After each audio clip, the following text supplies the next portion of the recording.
Hey guys, Drifter here. Today I want to talk about the upcoming launch of Black Ops 6. More specifically, I want to talk about the massive changes to the game that Treyarch has promised to make before launch. In case you didn't see, Treyarch made a pretty substantial post to the Call of Duty blog outlining a series of changes to be made to the game before it comes out.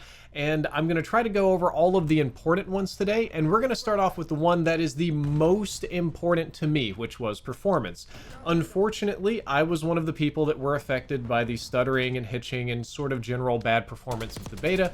I understand that this was an inconsistent issue, and probably the majority of the people did not have this experience, but if you did, you know what I'm talking about, and it wasn't pretty. So one of the most promising things I saw in their proposed list of updates is they said that the beta was immensely helpful in identifying and resolving some performance-related issues. And they were able to identify several areas that were impacting in-game performance. More specifically, they were able to chase down the specific sources of the hitching and deploy major fixes since the close of the beta.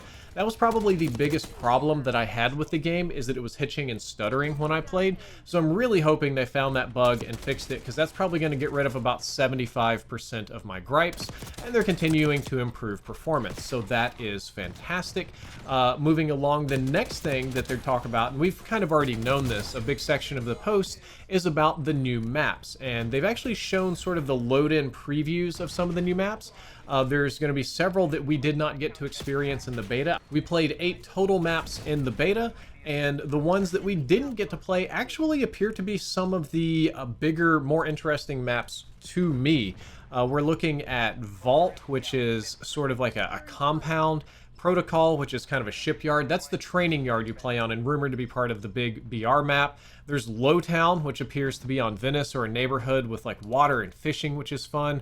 Red Card Soccer Stadium. There's Vorkuta Sub Base. We're looking at Subsonic, where an experimental stealth bomber crash. Looks kind of like a bigger, kind of square map. I might be down for it because it's very symmetric.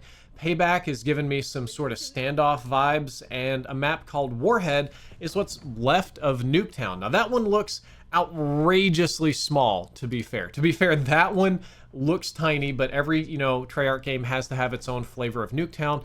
Overall, I'll say the new maps that are supposed to be coming out look a lot more fun than the ones that were in the beta to me, so I'm hoping that goes really well. The team made a big post about changing the spawn logic in the game. And Treyarch said that one of the most important reasons we even have a public beta is gathering spawn data from our players, because players, little Timmy No-Thumbs at home and weirdos like me, do not necessarily play the same way as QA testers or developers or whoever they have playing back at the Treyarch offices. You never really know how a game is going to play until lots of just random people from all over the world get their hands on it and do God knows what, and that's more or less what happened with the spawns. I thought the spawns in Black Ops 6 were pretty weak. That was another area of criticism. I don't think I was alone in that, and I think the size and scale of some of the strike maps didn't help the experience.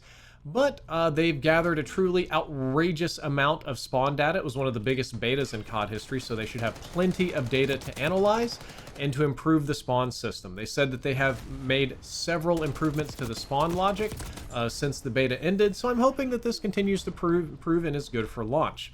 The next area that they talk about is they're making some changes to the weapons and then to the movement. So let's do the weapons first. They kind of noticed that players didn't like the lower headshot damage. In case you were unaware, in the beta, the headshot damage was very low, and in many cases it would be the same amount of shots to the head to kill as to the foot or hands or something like that. Unless, of course, you had that attachment on your SMG or rifle that gave you bonus headshot damage, in which case you were just straight up dropping people. It's very similar to High Caliber and some of the other things that Treyarch and Infinity Ward have played around with over the years. But the key takeaway here is they noticed that players didn't really like the lack of headshot damage, so they are moving forward with that and kind of promise some sort of in-specific changes to improve the reward that the player receives for shooting an enemy in the head, and they're kind of trying to find the right balance and monitor effectiveness. This one's a little bit vague. They didn't promise a very specific solution on exactly what the headshot damage would be or how the attachments will affect it, but they are addressing the issue and hopefully making headshots more satisfying. The Treyarch team says that they noticed during the beta that some surfaces weren't reducing damage when bullets went through the wall, so people were getting wall banged with a couple of shots through concrete, which is very unusual. and the developers have decided to not nerf wall banging, but fix it because apparently it just wasn't functioning properly. So you get shot through walls a little bit less. There's a couple of other things they talk about. Improvements to the fluidity of sniper ADS. I didn't think there was anything wrong with sniper ADS, so if they make it even better, hey, that's good for me. Improved fluidity when swapping weapons during sprint and tactical sprint. Again, I thought they were pretty good. I'm hoping it's speed. I thought the animations were on point. I hope what they're talking about is like the speed of the swap here. Reduction of weapon motion during crouch transitions. Didn't really care for that. And they said they're giving a small buff to shotguns. A small lift is technically the word they say here.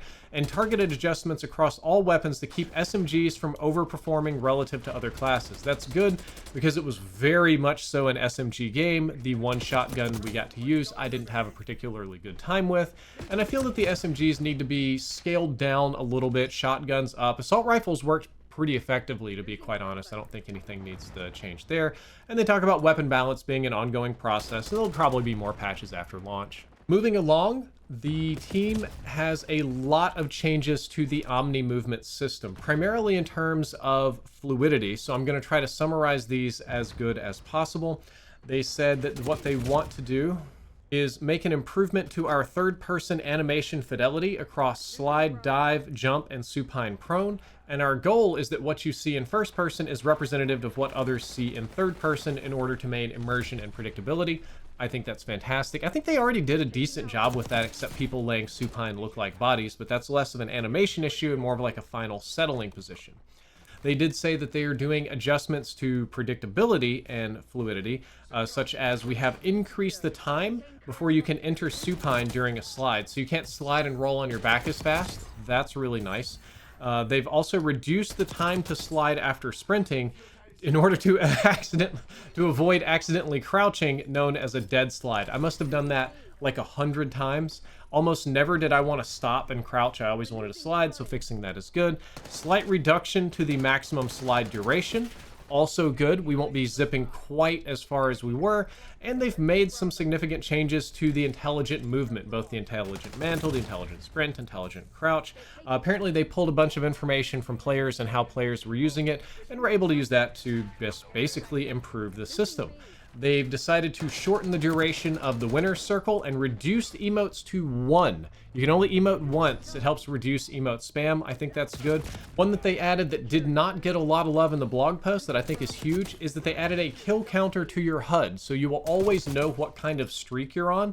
This is incredibly important for people that are chasing certain medals or trying to earn a nuke or a nuke score streak. We've always kind of had to mentally like, yeah, dude, I think I'm on like, I don't know, somewhere between 17 and 19 kills. I better just keep going. But now you know exactly what you need to accomplish, and since it's a customizable HUD, I suppose you can turn it on and off. I think that's a really good thing. Another really good one that just got a one sentence here says that we're reducing overall camera motion on sprint, tac sprint, and slide. That's very good. I know they reduced the camera motion when you died because the tiltiness of it would kind of give some people motion sickness. I personally usually turn down the sprint animation and camera shake stuff in my settings.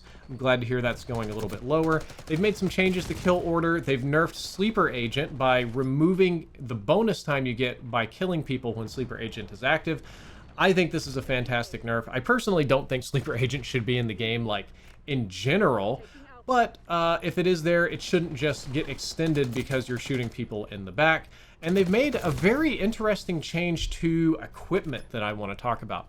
So right off the rip, it says stim shot has been changed from inventory based to cooldown based by default.